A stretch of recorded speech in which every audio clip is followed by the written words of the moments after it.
جو ہے وہ ہمارے ساتھ کال کے ذریعے کانٹیکٹ کیجئے اور ہمیں کال کر کے اپنے مسائل سے ہمیں آگاہ کیجئے. انشاءاللہ قرآن و سنت کی روشنی کے اندر آپ کے سوالات کے جو جوابات ہیں ہم پیش کرنے کی سعادت حاصل کریں گے. عبداللہ ثاقب صاحب آپ کی طرف میں آتا ہوں جی.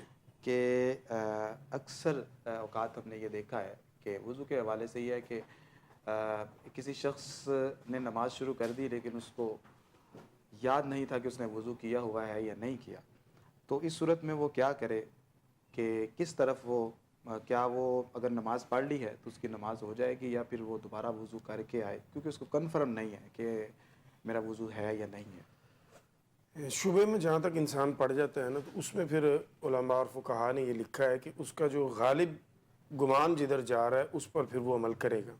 اگر اس کا زیادہ جو گمان ہے وہ اس طرف ہے کہ اس کا وضو نہیں ہے تو پھر وہ وضو کرے گا اور نماز دہرائے گا. اور اگر اس کا گمان زیادہ یہ ہے کہ میں وضو سے ہوں, وضو کیا ہوا ہے, تو پھر وہ نماز جو ہے اس کی درست مانی جائے گی, نماز ادا ہو گئی ہے, اس کو دہرانے کی ضرورت نہیں ہے. ماشاءاللہ. قبلہ مفتی صاحب آپ کی طرف میں آتا ہوں کہ اکثر اوقات ہم گھر میں دیکھتے ہیں کہ پریشانیاں رہتی ہیں اور چھینٹے وغیرہ خون کے محسوس ہوتے ہیں یا پھر کوئی نہ کوئی شخص اچانک ایسے فیل کرتا ہے کہ میرے پیچھے کوئی شخص چلتا ہوا آ رہا ہے یا میرے ساتھ مخاطب ہے, تو کیا یہ انسانی وہم ہوتا ہے یا کسی جادو کا اثر ہوتا ہے؟ اس حوالے سے ذرا رائے بتا دیجئے. اور اگر کوئی ایسی کیفیت کوئی محسوس کرتا ہے تو اس وقت وہ کیا پڑھے, کیا وظیفہ پڑھے؟ شاہ صاحب یہ دونوں چیزیں ہو سکتی ہیں, وہم بھی ہو سکتا ہے اور چھینٹے وغیرہ جو ہیں وہ جادو کے اثر کی وجہ سے بھی اکثر دیکھنے میں آیا ہے, تجربے میں آیا ہے کہ خون کے چھینٹے جو ہیں اکثر کپڑوں پر ملتے ہیں جس شخص پر جادو ہوا ہو. تو اس کے لیے سب سے بہترین جو طریقہ ہے وہ یہی ہے کہ سب سے بہترین عمل وہی ہے کہ جو حضور علیہ الصلاۃ والسلام نے بتایا ہے.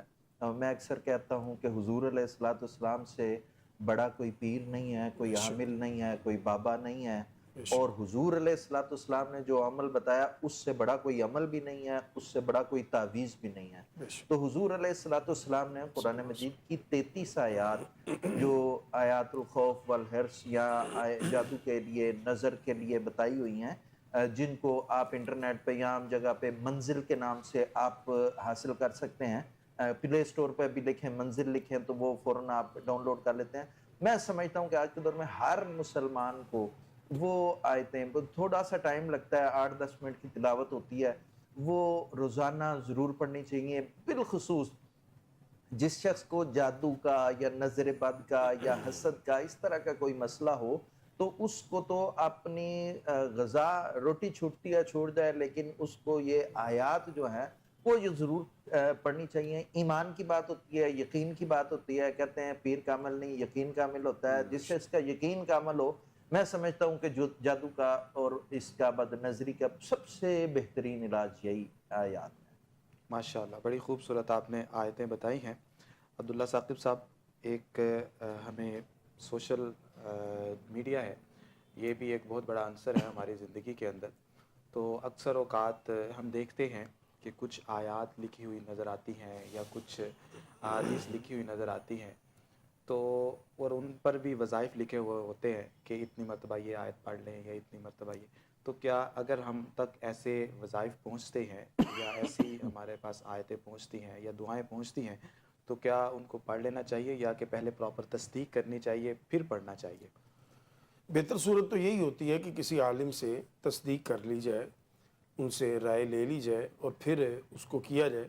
لیکن اگر کوئی رائے نہیں لیتا اور قرآن کی کوئی آیت ہے تو اس کے پڑھنے میں حرج کوئی نہیں ہے, کیونکہ اللہ کا کلام ہے تو اسے پڑھ لینا چاہیے, کوئی حرج نہیں. لیکن رائے لینے کا فائدہ یہ ہوتا ہے چونکہ ہم عربی نہیں جانتے تو ہمیں نہیں پتہ کہ یہ آیت جو ہے اس کا ترجمہ کیا ہے, اس کا پس منظر کیا ہے, یہ کن حالات میں اتری ہے, اس کا میں حکم کیا ہے. تو بہتر یہ ہوتا ہے کہ کسی عالم سے جب انسان اس کو ریکنفرم کر لیتا ہے تو پھر اس کے لیے ایک تو ایمان جو ہے اس کا مضبوط ہو جاتا ہے اور اس کا یقین پختہ ہوتا ہے, تو پھر اس کے فائدے زیادہ حاصل ہوتے ہیں. بے شک. ناظرین, یہاں پر ہمارے ساتھ ایک کالر موجود ہیں, بڑھتے ہیں ان کی طرف. السلام علیکم. جی وعلیکم السلام. السلام علیکم. جی وعلیکم السلام. بھائی آواز آ مجھے رہی گھر کے ہے؟ بارے میں, جی آ رہی ہے, مجھے اپنے آپ گھر کی کے بارے آواز میں بات بہت کرنی ہے. کم ہے. جی السلام علیکم.